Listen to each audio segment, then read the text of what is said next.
Philadelphia, Pennsylvania, site of our college basketball showcase. And on this Friday night, the city and St. Joseph's University send their thoughts and prayers to Phil Martelli and his family, as he'll be coaching with a heavy heart tonight.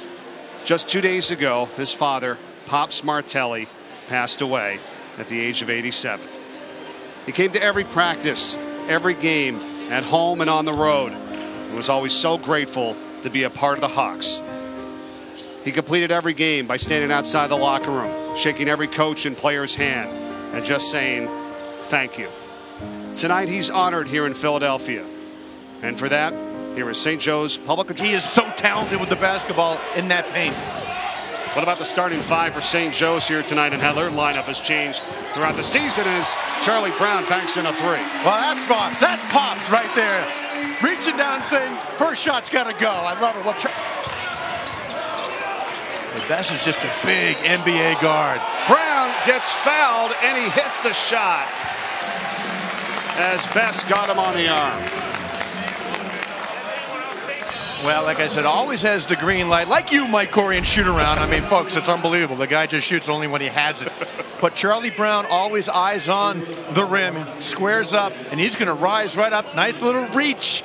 Nothing but net. That's 2 in a row. Look out. You get confidence with this young man, and he can go deep.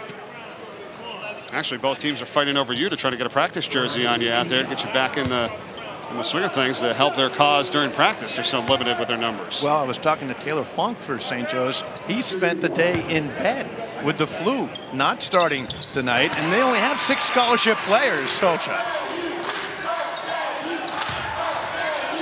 Brown for Clover in the corner. Brown tips in the miss. And that's exactly what Charlie Brown did not do at St. Louis 3 weeks ago. He didn't get involved unless he winner. His recognition of what he's done, and his team trying to pull off the upset here tonight, and a three-pointer goes down. Catch and shoot three-point artist. That was wonderful. Not a bad start for both teams, shooting from the field right now. 5.5 minutes in. Brown off the screen, the floater. Oh, he wants the ball. He came off that screen like his hands were screaming, give me the ball. That's how you do it. You don't yell with your... The NBA scouts love his length. He's got the NBA 6'7", 2-guard length. When he shoots and scores early, the confidence is high, and that's when he has good games. He's open for the three ball from NBA range. But I like that defensive strategy by St. Joseph. Double team French. Don't let him go one-on-one. I'm going to change it up. We're going to make them think and get out of their rhythm. Bess blocked and a foul as Brown got a piece of the ball, but also the arm. You know, after you knock down a couple of shots, Mike, when you come off screens, which is what the St. Joseph offense is all about, you just know what to do. Look at that teardrop by Charlie Brown. And then it feeds. It's contagious. Clover has the ball. He comes up. Oh, here's the defensive. Even better. You know, I thought maybe Charlie Brown 11 3 weeks ago. 9 points total. The only single-digit performance. And he's got 8 points in 7 minutes right now.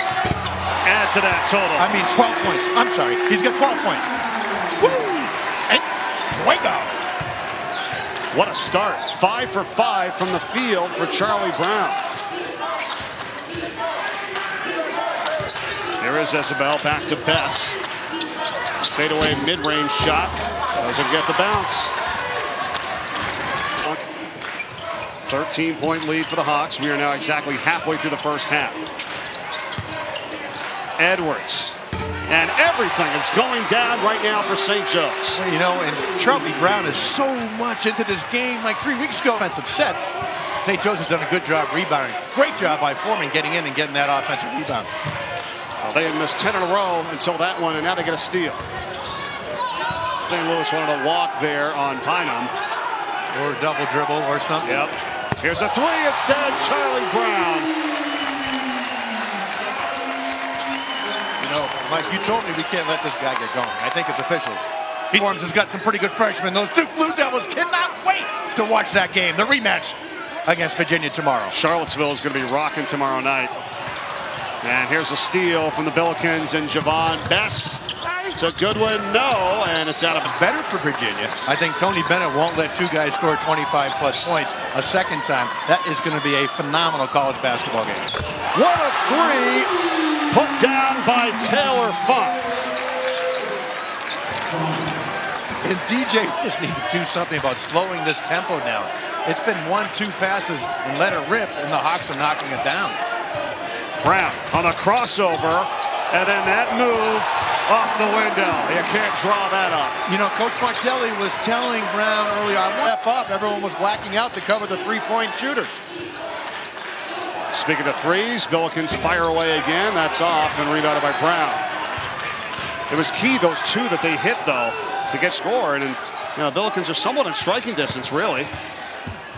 And not if Charlie Brown keeps doing that. Oh, that is the full show. A complete arsenal, show and go, one dribble to the rim. Shot clock and game clock here in this first half. Brown, ball knocked away, got it back, and hits it with 3 of the shot clock. With the left hand, the off hand. Unbelievable, safe to say, Mike. He is going. What a first half. The guard had put on a show from everywhere. Came off, knocked down his first three, so next possession comes off the screen, the little floater. You know, how about a little one-on-one move on the baseline?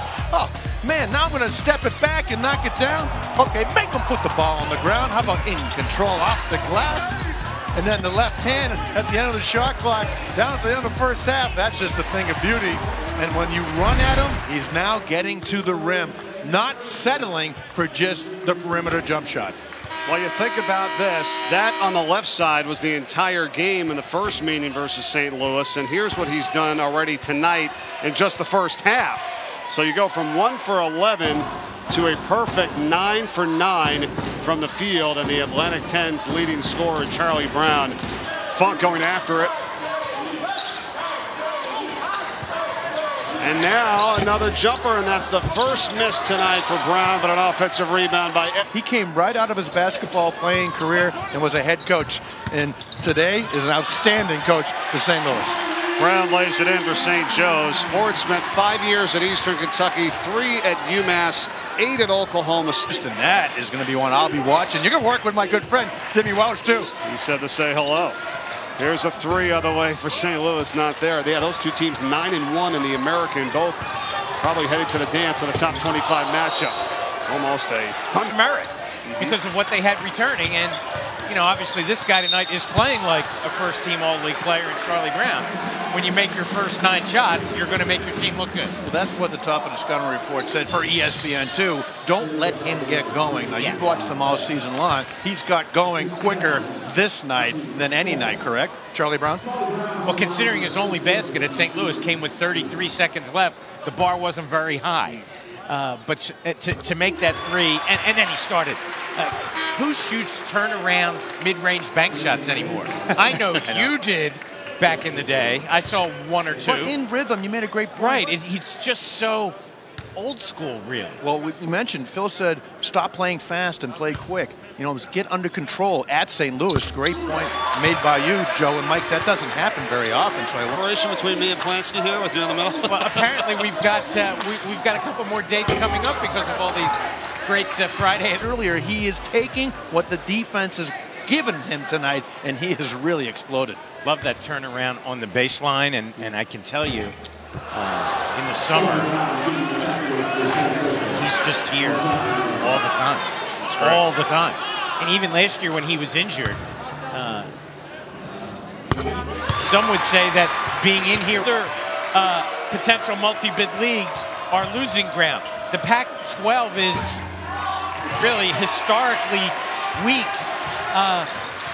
There are only 2 teams in the Big East right now with a winning cup. Who passed away 2 days ago. And at the moment, really doing it with 6 guys. Brown got blocked. We're going to call it jump. It's going to be St. Joe's possession.